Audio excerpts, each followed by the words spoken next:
morning. Good morning. Good morning. My name is Chris. I am a software developer. Let me see now. Mostly web. I think it's pretty much what I always say to people. I have done a lot of web stuff over the years. I got into the crazy world of Unity about 13 years ago. A little bit more than that. 12 years ago. We'll go with that. When my son was born and I was looking for something else to occupy my time. And I kind of got sunk in there, and it was great fun, and I realised that there was this whole different way of programming that I'd never encountered before. And I absolutely adored it, and it's really challenging and quite entertaining. My day job currently is working with JavaScript and React and making educational software for the Concord consortiums. Years ago I did write books, stuff on ASP.NET way back, and that was fun. But now it's completely out of date, so I don't recommend looking up any of the books I wrote because it's now, none of it's relevant anymore. The first thing I did with Unity was a 3D virtual world simulation engine that I founded a startup with a bunch of friends. We, for 4 years, developed this platform that was a bit like Second Life, where you would have avatars and they'd be walking around in a virtual environment. They would be able to chat and talk and move, and you would be able to see each other. You would be able to change your appearance. You would be able to walk around an environment, and basically it was doing the virtual meeting space in 3D. So, did you press the red button? I did press it. Okay, good. Yeah, the little lights, there's a little light around the edge. Hopefully it's all good.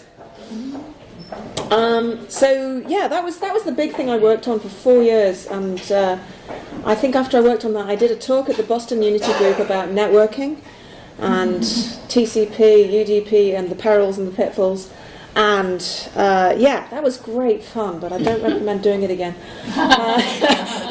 You want to make any application more complicated, make it multiplayer. That'll do you. So I have a few little demo videos here. May the gods of internet bless us. Let me see if any of these will play. I have, hopefully. This one here, this is just a little demo of a first-person shooty game made in Unity. This is like a demo, doesn't it, these? Everybody has been making games with Unity for the last goodness knows how long. The indie developer market basically has exploded thanks to things like Unity. It lowered the entry bar for creating a game. Previously, you'd had to do a lot of the stuff yourself, all of it hand-coded. Unity made this engine which makes it so much easier to create stuff like that. Which one should we have a look at? I think this one's really quite cool. This is one of their newest demos, and it's absolutely nuts. It's this amazing, highly detailed scene that you can run on your mobile phone. The high-end stuff you can do with Unity is now insanely powerful. They have re-architected a lot of the stuff under the hood, which if you get deep dive into Unity and you really need to make something perform, say for VR, then that's the sort of technique you can do now. It's, I don't want to go into too much detail there because we haven't even got past the introduction yet. And this is great. This is just a demo of a bunch of 2D games that have been made with Unity. Vastly different styles. My favourite 2D game that was made with Unity was Monument Valley, which is insane. If you've ever played a 2D game that's broken your mind thanks to it's not quite 2D, but it's brilliant. It's like Escher all over the place. Ever so good. Anyhow, let's get past the videos. I'm going to talk about as much as I can in a short space of time, and try not to completely baffle you all with terminology. If you have any questions, I will try and leave time at the end so that you can dive in and pounce on me and ask me lots of questions. There will be some discussion of the amazing asset store you can use with Unity, where you can just say, I need a house, and Unity will get you a house. Sometimes this involves money, but it's like, I need a house. I've got a house. My problems are solved. So that's great. The standard assets is actually going to form a backbone of my talk. This is something that Unity provide as a bundle that you can just download and you can just use it. And it solves so many problems when you're just getting started. Highly, highly recommend it. And I'll have a quick talk about some of the tutorials and documentation things, perils and pitfalls you might encounter when you're learning Unity. And I'm going to show some demos, including things in first person, where your camera is attached to a virtual head. So you're looking around using your mouse. Third person, where you see your character and the camera is behind you. Vehicles. I love vehicles, especially driving in the snow. Physics, blowing things up with explosions. And projectiles and things like that too. Audio. I do have some audio demos in this, and that were great fun to work with. Terrain, which I will explain. It's great. It's fabulous. You just got to be really careful. And particles, which is where you get more explosions. So, yeah, these terminologies will become more clear soon. I'm going to show you what it looks like. I'm going to tell you through things like scenes and game objects and behaviors, which is basically the stuff that you get to use and manipulate and do things with. And materials and shaders, which makes things look nice. Physics, explosions, and building things. Let's start putting it together, make a scene, start playing with Unity. What you need to get started, highly recommend a decent spec machine. For producing a game that will run on a mobile device, obviously, you're not going to be worrying too much about having the greatest graphics card on a mobile device, but when you're editing and creating the game, you need that. Highly recommend dedicated graphics card. The editor is 3D environment, so when I plug my Mac, which has ridiculous pixels, into a 4K monitor, as I do for writing all my code during the day for JavaScript, and I start playing with Unity, I wonder, why is nothing working? that could be because I'm bajillions of pixels trying to be rendered in 3D. 4K gaming isn't even really a thing yet, unless you have all the money in the world. So bear that in mind. Sometimes less is more. And also there's a lot of CPU intensive stuff that goes on. If you are working on anything that needs to look nice, you need cores, lots of cores. Never skimp on source control. I think I've applied source control to everything in my life these days, but I highly recommend it also for Unity. It will save your bacon. And you definitely need a mouse. Can't use a touchpad for all this stuff. It just drives you nuts. It's so much easier when you have the tactile control of a mouse. In my opinion, I'm sure there are mouse trackpad geniuses out there who can handle it, but it was designed for use with a mouse. They're a game engine company who made this, so it's kind of the mouse and keyboard combination is where I guess it came from. To get it, you just go to the Unity website. Just not very easy to navigate. There's a big button that says Get Started. Eventually, when you find the link to download Unity, then that's great. Get the latest version. It will come with Visual Studio Community 2017, I think. I just installed Visual Studio Community 2019 preview on my Mac. Seems to be very good. Visual Studio Code works great also. Super text editor, obviously. If you've not heard of it, I'd be quite surprised. It's becoming really popular. It is more of a text editor though. The Visual Studio environment will allow you to attach a debugger and actually put breakpoints in the middle of your Unity scene, so you can actually inspect values and find out what's going on. It's much more powerful, but Visual Studio Code, if you just need to write some damn code, it's brilliant. I have heard that the JetBrains product is good. I have never used it. MonoDevelop, you may find people mentioning it online, is no longer supported. It may actually work with Unity, but I can't guarantee that. They dropped support for it. This used to be the bundled editor for Unity years ago, but they dropped support for it when they were trying to move to a newer version of C# that MonoDevelop did not support. So, and yes, you can attach to version control inside of the editor, which is quite super. So when you go and download it, so there's two ways of downloading Unity. You can download it directly with the installer, or you can use this thing called the Unity Hub, which is actually a pretty nice way of managing your Unity installations. I'm going to say that with a plural, because the problem you get is if you've worked on a game or a solution for a number of months, you're embedded on one version of Unity, and if another version comes out that requires a big migration because they've changed how something works, you may not have the time for that. You may not be able to do that level of migration. So you may end up with side-by-side multiple installations, which is absolutely fine. So the Unity Hub allows you to manage that. It basically gives me this interface where I can say, oh, I need this version at the top. This first project is, here we go, laser pointer. Laser pointer. Should we try laser pointer? Let's try laser pointer. Laser pointer. So this one here, you need 2018.1.6 F1. This one was running 2017.1.1 F1. And I have like all of these other versions of Unity that I have lying around. You'll probably need a bigger hard drive. Each one is several gigabytes. There is no such thing as a patch.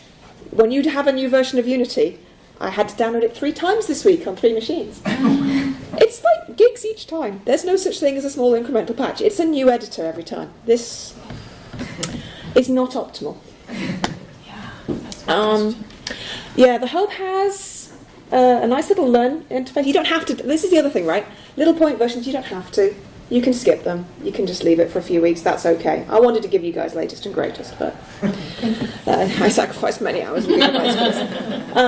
So you've got a bunch of links in here, right inside the Unity Hub for learning.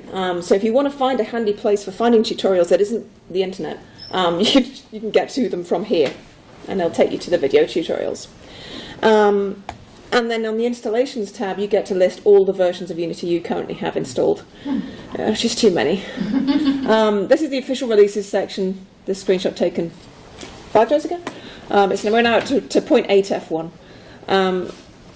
But yeah, so you can pick and choose whichever version. So if somebody else has given you a Unity project and you say, oh, I did this in 2018.1, blah, blah, blah, blah, I'll match that because I can go and get that specific version. Super useful. Okay.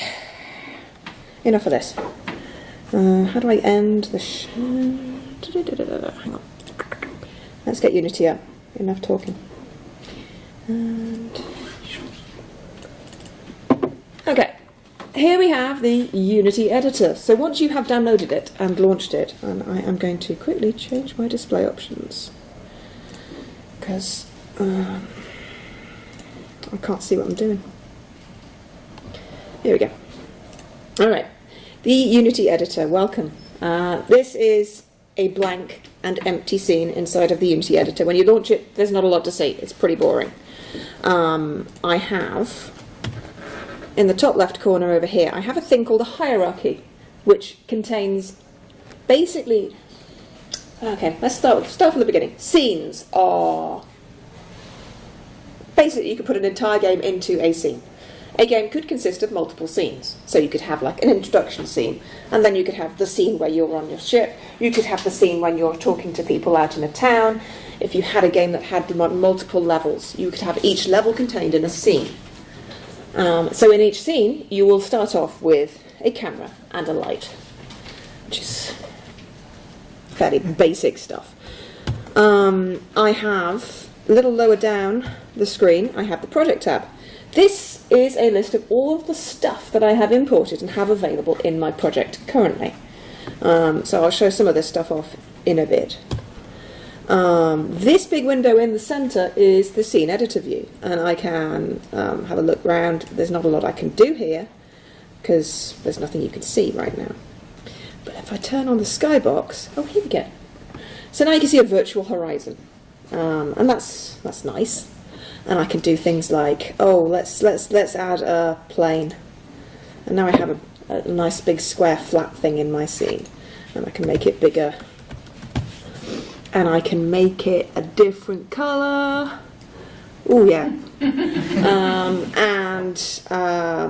my light source, I can do things with my light source. This is the directional light. This is like a sun, which is why it has a little pretty picture of a sun, and I can rotate it, and you can see how it changes.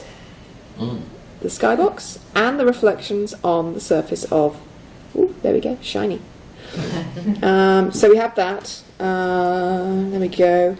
This little icon that's currently half embedded in the plane is the main camera. You need a main camera when you run a game because you want to be able to see things. So if I lift that up, and let's have something to look at. Let's add a sphere. And now try and remember which way the camera was pointing. Let's make the sphere a different colour. and then have a look at my game. Nope, I'm looking in the wrong direction. Where's the camera? Ah, yes. Now I'm panning around. This is the fun. You're holding down modifier keys and panning around with the mouse, so I can see the camera is looking in the opposite direction. So I can move my sphere around with these little control arrows. I hope you can see this okay. There we go. Now let's see, is that going to see it? It does see it. So if I go to my game window, this is a preview of what users will see when they run the game. And I can hit the play button, and it will play the game. Statically, not moving shiny ball on the top of a blue plane. Congratulations, we've just won all the awards. So that's it. Questions? So that's a start. So this is fine. I mean, obviously we can do a lot more with this. And so what I would suggest to any beginner is to go to the other tab that is here. Please work. This is called the Asset Store. I will just show this top here because I know this font is impossibly small. At the top I have the Scene window, the Game window, and the Asset Store. And there are all these icons because you want to buy things. Everyone wants money these days. Carts, favourites, my assets, and there's a series of navigation. This is basically embedded web browser. So in here, I wanted to look for a house. Oh, marvellous. Let's have a low poly medieval house, please. Bingo. My problems are solved. And for $5, I can have a house asset in my scene, and I don't have to make it. I'm a developer, not a 3D artist. People who are 3D artists I worship and adore because they do an amazing job. It is incredibly complicated to make 3D models.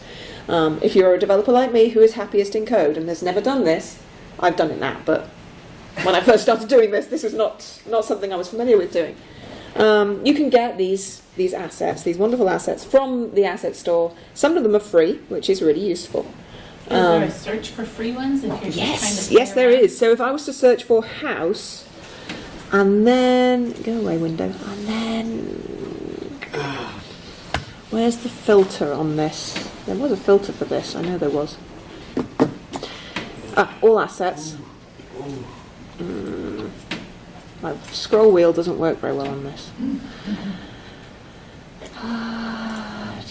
No. Oh, here we go. Now we're getting closer. The internet is being extraordinarily slow here. There's a price. It's free. Yeah, there's free. Perfect. There we go. $4,000 house. I need to see this $4,000. Oh, there is no $4,000 house. Okay. All right. So if I want to go for free, there's no free animated houses. I'm in the wrong category, obviously. Okay. Environments. Here we go. Free houses. There you go. Marvelous. Oh, it's just like being back home. Seriously, I had a house just like that. Okay, right. Happy now I'm in America. Now I can go for the standard assets. Standard assets. Unity Technologies. And this is the bee's knees. This is fantastic. This is an amazing bundle of the bare bones that you need to get started. Ignoring the pretty picture, it comes with so many really great things, and I'm going to show you some of the stuff it comes with. I've already downloaded it and installed it in this software, so I don't know why it says download, but it comes with a bunch of character controllers, cars, and their controller scripts. So you can get stuff moving and get it to do things. So if I have a look in our amazing blue plane with ball scene, I'm like, I could this just needs something a little bit more exciting. What can I find that came with the standard assets? This is where I wish my screen was a bit higher resolution. You're down at the bottom. You did scroll down. Yeah. The mouse is backwards, of course. The mouse goes the other way. Alright, let's see what we got here. Let's go... Hey, perfect. FPS controller.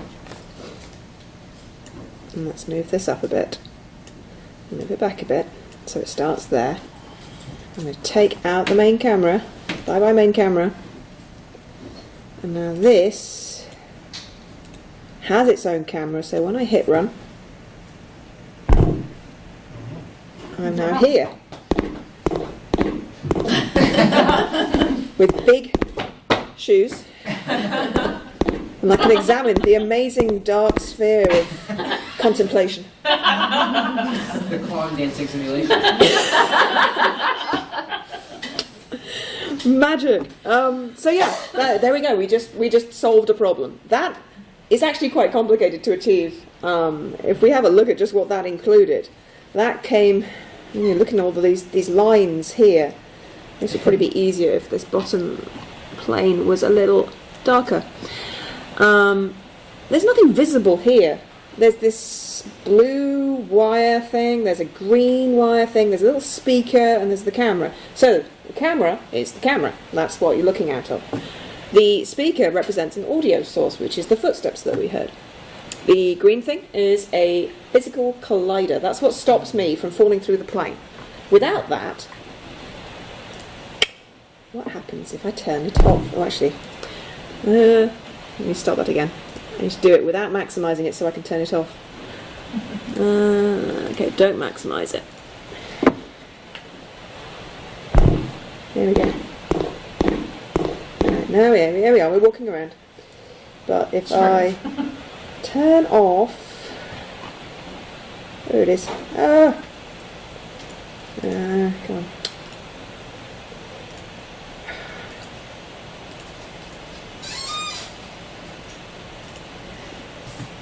Now I should have fallen through the world.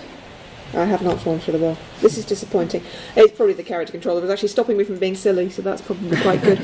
Okay. Alright, but anyway, let's have a look at some of the stuff that comes with the standard assets, because I was really impressed to see how much comes out of the box these days. This has been an investigation to prep for this talk. I was trying to see what learners have to deal with these days. So if we have a look at their first person... Let's not save this. This was terrible. This is their demo. And if I just run this demo, they've given us a nice landscape of strange white things that we can use, and we can just walk around it and we can jump. Whee! No loud footsteps on this. They turned off the loud footsteps, which is a bit disappointing. But this is a scene that's been made up with a bunch of pre-made assets that you can start and look around at, play with it, and that's great. Oh, and what's this? Oh, this is the link to more information. That's nice, thanks Unity. If I do the same thing, but this time in third person, I now have this little grey dude with spiky hair, and he can go up the hill. Whee!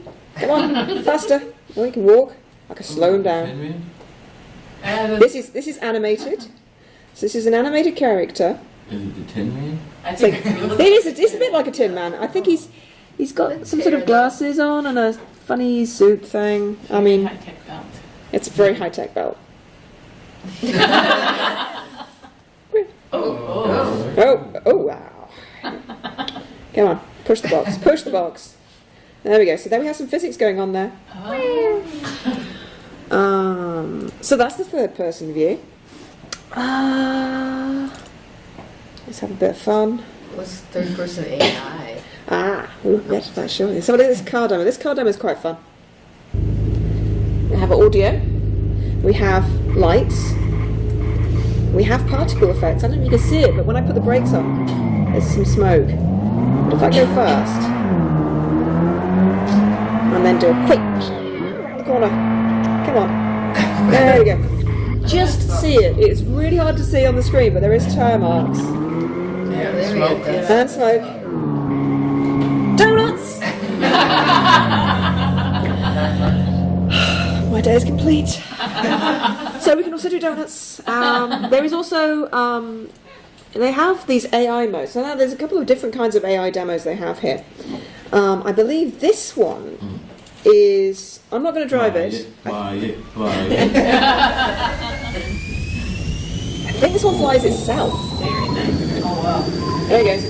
So this one is flying via a series of waypoints, I think. So they plotted its trajectory and it's smoothly interpolating between them, which is kind of fun. was that. We also have, we have a prop plane. On with a challenge. Doesn't your planes crash? Let's see if I can get through the first two. Sounds like yes. How does one go up? Where's the up button? There's no actual. Anyway, all right. If it's a pre-built demo, then it would probably be the S key. The S key. Well, no, S was actually throttling back. Okay. A WS was throttled, but there was no. What's regularly used is inverse controls. Yeah. No, having flown a lot of plane sims, that doesn't cut it for me. So, this is quite fun. This here is an example of their AI system, where you can click on a target, and this guy will just run to it. So this is using pathfinding, using a little algorithm, the A-star pathfinding system, which is very easy to work with. Quite a lot of fun, because they have a lot of built-in tools that make it easier. So, and they have their own particle demos, but I think mine's better. Okay, let me double check, where did we get to? Standard assets, sample scenes, importing other assets. So one of the packs I did bring up, that I've imported into the scene already, is the nature starter kit. This is just one of the free ones I found. I thought this would be quite pretty for a demo. And we've seen the asset store quite briefly already, but you just find it and download it and import it, and it becomes one of the assets available in your project, which is great, because that's kind of what you need. Are they only available for that project? They're only available for that project. They basically copy the files into that folder structure. Okay. So you have to buy them again if you do a different project. If they're account linked. So if I've bought a $100 package, I can use that on my other projects, depending on the licensing structure. So they all have different licenses. I would definitely recommend you look at the licenses. But if I have a look at the folder structure we're looking at here, no, not that one. No, not that one. That one. So in here we have an assets folder, and there's a bunch of project files that are related to the script. There's a library folder, which I don't need to touch, but a Unity project will be created on your file system with an assets folder and a library folder by default, and any packages you bring in will be listed in the manifest. You've got project settings that come up. The temp folder only exists while I have this solution open in my editor. So when you've finished, if you want to share your code and you don't want to use source control for any reason, you want to just zip it up and send it to someone, make sure your editor is closed. Don't send them the temp folder. Okay. That one. And so the assets that I pulled in, the nature kit, they'll be listed in my... Here we are, nature starter kit. Yeah. I'm always pressing the I key instead of the 8 key. There we go. Nature starter kit and nature starter kit. Ooh, I thought they looked quite pretty. Let's have a look at these guys. So in here, this is an example of a scene that I brought in. This is somebody else's work. I didn't do this. It's really good. Let's get that loaded up. So this is quite nice. So this is very different from what we've just seen. This is actually aesthetically pleasing. And it's actually quite simple. Now, you may not be able to see, but there's this little window in the corner, which is where I keep account on what on earth's going on and why is everything going so slowly. If this number here gets too big, then I know things are going pretty slowly. Right now, this is actually an acceptable number of triangles. When I was preparing this talk, I managed to make it a very unacceptable number of triangles. 10 million or so wasn't so good on a 4K monitor whilst plugged into a Mac.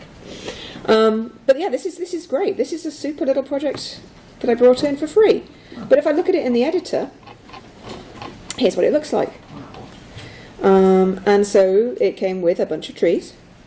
And these are cool Unity trees where you can actually control how the tree is generated using this tree generator, which I'm not going to cover right now, but you can see it's got like branches and then it's got leaves, and then each leaf group has information. Like, how do I Yeah, I have a seed for it, so I can change the seed for the randomization of the generation of the leaf.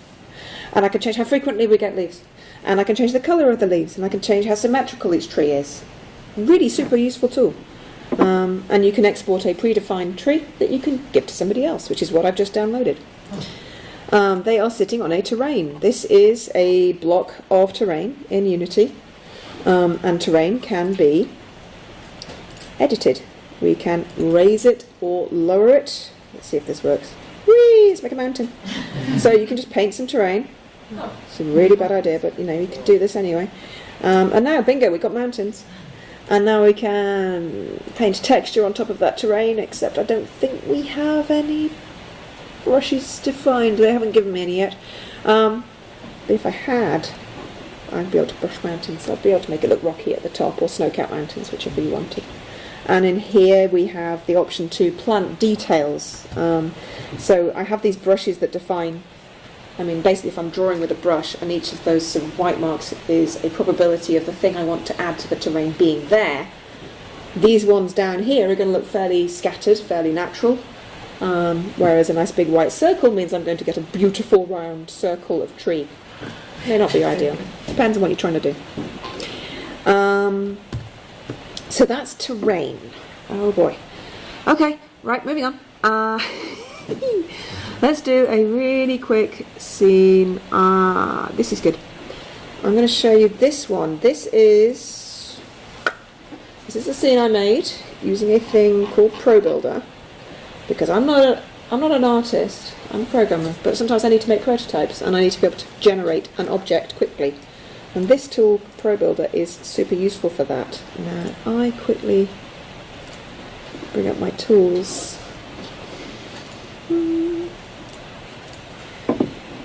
Let's have a look here. So I choose a face, and then I want to extrude it. Now you see I've just generated another perfectly valid polygon here, so I can select this face and extrude that. And I'm making some walls at this point, and that's great. And I can maybe do crazy things like scale them down. And then I can do things like paint them, which is what I did before. So I can make that an orange side. So I basically generated this entire block using this tool called ProBuilder. Absolutely wonderful tool, really good for rapid prototyping. I can speak. Let's have a look at what have I done. Let's not save that right now. So I have here, I pulled in a copy of the third-person controller that we had a look at previously. So this is the guy. So this guy has another green capsule around him so he doesn't fall through the map. Let's have a look at what we have here. We have on the left, in the scene hierarchy, I have a light. I have a thing I call ground, which I think is just a two-dimensional plane. I have a block that I added called the trigger zone. I have a third-person controller, and I have a camera rig. And inside of each of these things is more things. These things are game objects. Each node here is a game object. A game object is a container for components, behaviours, things that do stuff. And I can actually go all the way in here and do things. If I wanted to attach something to his spine, or which you might want to do. If you want to attach something to like a belt, you put that on the hip bone, perhaps. If you want to put something in his hand, you find the hand bone. If you want to put a ring on a finger, you need to find the finger joint and put it on there. And then, because this is an animated character, the object you attach will be attached to that object. So inside of here, if I added a box to his finger and he waved his hand, it would follow his finger, which is quite neat. So these game objects, let's have a look at this one here. This ground, really simple, is, this is a game object. It has a transform. A transform is its position in 3D space. So this is where your vector geometry is going to come back in handy. You thought you'd forgotten it? Oh no, it's back. X, Y, Z, we have rotation and we have scale. So you can basically put something somewhere, change it, scale it. Simple enough. You're going to use that a lot. The position is relative to its parent. So for something like the Ethan character, he is positioned at 0, 0, 0. But the third person controller is actually at 4.13 by 0 by minus 11. Something like that. So that means that he will always be right in the centre of the parent object, which is really useful if you want to have something that is always offset. If I always wanted to have something flying behind me, I would have it back a bit and that a bit.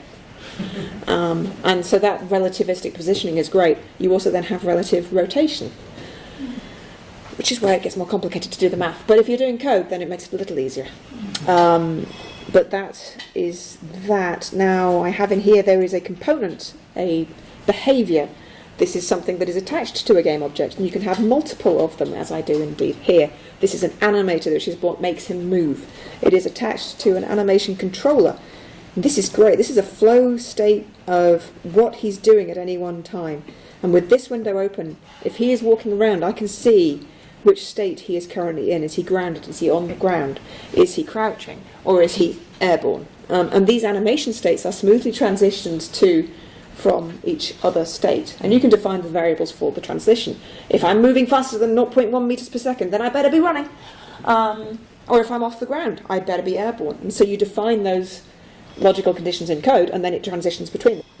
This can be applied to things other than animation. This is a really useful tool. We also have the plane on which they are standing. The reason that he can stand on it is because it has a box collider. If I take off the box collider, this will work, and hit run, he should just fall through. Please work. Yes. And he's now not grounded. And in fact, if I have a look at Mr. Ethan Dude, and let's find the... There we go. He's airborne. So that's great. But if I moved it so that he was, and if I can edit this value and put him at... Oh, I almost got it. Let's try putting him a little higher because this is so fast. There we go. He's going to land. He went straight through. He was going too fast. Oh, and I didn't put the collider back on. Ground. Put the ground back on. And let's see if we can get him to be visible. Here he is. And then if I make him go into... Nope. Higher. Faster. Oh, we went straight through again. This is a fun little problem. If things go too fast, the physics engine will miss the collision event. Fun with physics.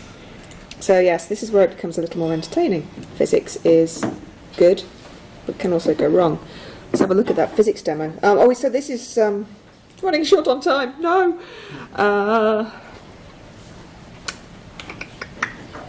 Where's my physics?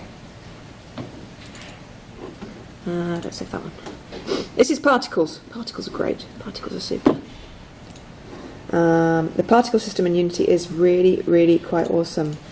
For some reason, I can't see the details of this particle system, which is very frustrating. But these are some of the particles that came default with the standard assets. So we've got a lovely fire going on there. We've got this sort of ambient dust and a sparkly sphere. It's all about the design. Yes. Can make it explode. So yes, you can attach a handler so that when I do something to an object, it invokes a behaviour. This sphere has on it, and this is a useful feature, this has on it an event trigger. The event trigger is part of the event system in Unity, and this enables you to do stuff without writing much code at all. So if someone is actually, working with you who doesn't know much about writing code, this is really useful. In fact, if you know how to write code, this is really useful. Basic behavior, interaction and reaction. Point and click, make the explosion, and that sets a game object, which I had hidden in the scene, the explosion particles, to active, which means that they play and they do their thing. And this is the audio source that plays the sound out at the same time. Those two things will happen when I click. Super useful. We have... Here we are. This is my physics scene. So here I made a ramp and a ball. The ball's going to roll down. It's going to hit the blocks. But I added it so that I could shoot projectiles. And it makes little splats where it hits things. So that was quite fun. But the fun with the particles, I mean, these are physical spheres. If I throw them too fast, they go through. So this is where the physics engine is great, but sometimes it lets you down a little bit. So you've got to be a little careful on how you do your calculations as to whether it actually hits. That was done with a fun little script. Blueberry script. Let's have a quick look at some code. I did promise some code, I think. Let's have a look. Blueberry. This is a super simple script. So in here I have a script where I have some public properties that I can use. I see projectile force and fire rate. What do those look like? If I have a look here, you'll see down here projectile force and fire rate. Behold, I have exposed properties, so they are visible in the editor. This is quite useful, no? That one. And I can hooking into the game loop. So the update loop is run every single frame. So when you're talking about 10 frames per second, 60 frames per second, 200 frames per second, this is being called every single time. So this is where all the cool stuff happens. Equally, don't do anything heavy. Try and be clever about how you do your updates. So I have it hooked up so that when I click the mouse button, which is assigned to fire 1, and I'm being very careful here. I'm saying that I can only fire once every 0.25 seconds, which means I can't just spam the fire button. So this is to prevent the kids from mashing the button, or writing a script that mashes the button for them. But then I'm going to create a new blueberry, and I'm going to create that berry at the position I have told it to create it at, and I'm then going to add a force to it, which is going to be forwards multiplied by my projectile force. And then I'm going to reset my fire time so I know the next time I'm able to fire something. And I'm going to make sure that I get rid of any blueberries that I've created that I don't need anymore. Because otherwise I could end up with 50,000 blueberries, and that might slow things down a bit because there are a lot of triangles. And so this is a coroutine. So this is something that will happen sort of asynchronously. Coroutines are used for stuff that you don't want to block the main thread. So the update loop, I don't want to put something in there that's going to wait or going to block. I can put that to one side and I start a coroutine. And a coroutine yields a new thing. So when a condition is met, it yields and says, I can do it now. Which is basically, can you do it yet? No, I can't. Can you do it yet? Oh yeah, I can now. And now it does it. Now it gets rid of the blueberry, which is great. Now berry is gone. My memory is saved. The world is great. So that's what you would use a coroutine for here. Equally, I could use a coroutine for something simple like getting something from the internet. So here, I do hope you can read that code okay. Shout up if you can't see it very well. This is creating a new web request, which is where I'm just passing in a URL, and I am waiting until the web request completes, because that could take a while. Let's do that. There we go. Big error. So as long as we don't have an error, I can then do something with the value that I got back from the internet, which means in this case I'm going to get some text. And it just so happens that this highly exciting web page that I added returns the number 123. So if I added this script to any thing, I'll just stick it on here. There we go. This script's now going to run. This is now attached to a game object live in the scene, which means it will run and the update loop will fire. If it is not live in the scene, the update loop does not fire. So this is kind of a live instance of an object that interacts. And then I click run, and the very exciting result is that on my console, whilst all that really cool stuff is happening, I can go down to the console window, which is really small, and it says 1, 2, 3. So there you go. That's amazing. That's Unity talking to my amazing web page that looks great. And it just found the number. So everything is solved. And there we go. I had like a dozen other things I wanted to talk about. I didn't even show you the pathfinding demo, which was really cool. No, cancel. Navigation demo. Don't save it. Alright, so this is the navigation demo. So this was using the same technique that they did in their demo, except I added an obstacle. And occasionally he starts crouching, and I can't figure out why, but he does that. Sneaky.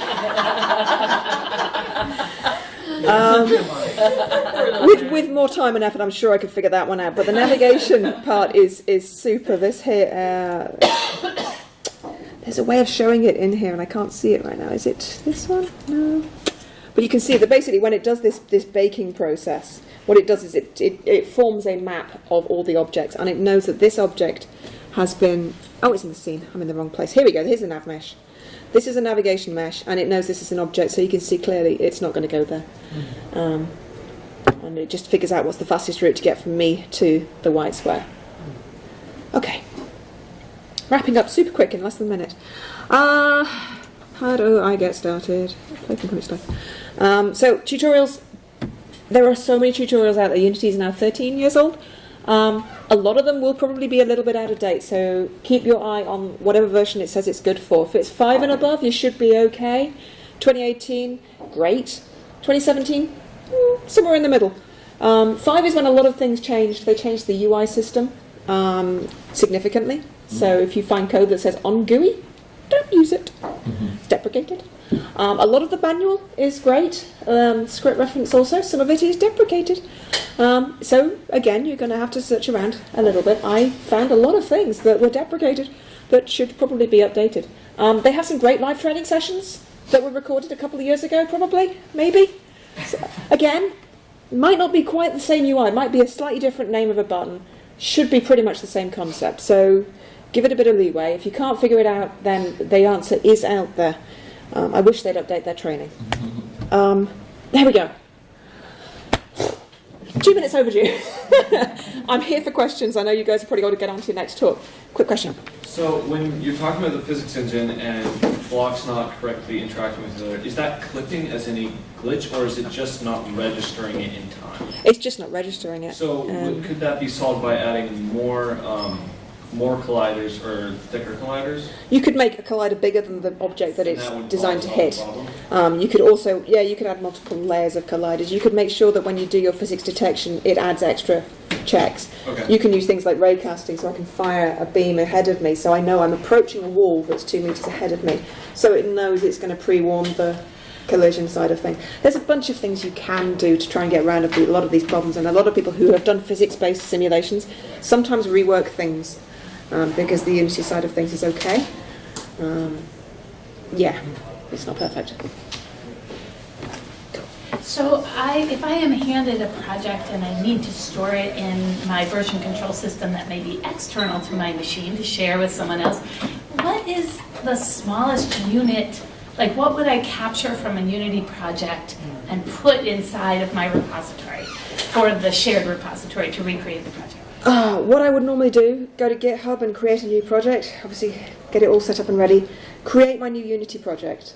It just creates everything I need, close down Unity, copy all the files, put them into the folder. And GitHub has a whole set of default ignore file patterns. It will not upload anything that it shouldn't in order to get the project to go up. You can then manually add things that you need to add separately. So I had to tell it, add a docs folder, because that's what GitHub Pages uses to show a website. So, you can add things to your Git ignore, but basically the Git ignore from GitHub is brilliant, and you can Google it. They have like a bunch of things like that. They'll just make sure. So the engine pieces won't get sucked up? No, not at all. That's in a separate place completely. Your projects are safe, and if it goes in the assets folder, it's stuff that you use in the process of creating your games and projects and simulations and stuff. Thank you. I didn't even show you my audio demo. One question. You showed a tree generator and train generator. Those are baked into Unity as part of the tool, or you had to add those on? That's baked in. Baked in? Yeah. The problem with terrain is it's very easy to over-terrain. They allow you to create beautiful things, and beautiful things cost a lot in terms of rendering costs. So you can dial down a lot of the numbers and make it really simple, and then you can add more later. The terrain demo was using a bunch of camera effects that apply to your camera that do things like, the vignetting or the fogs and the color aberrations, whatever. All sorts of things that you could do.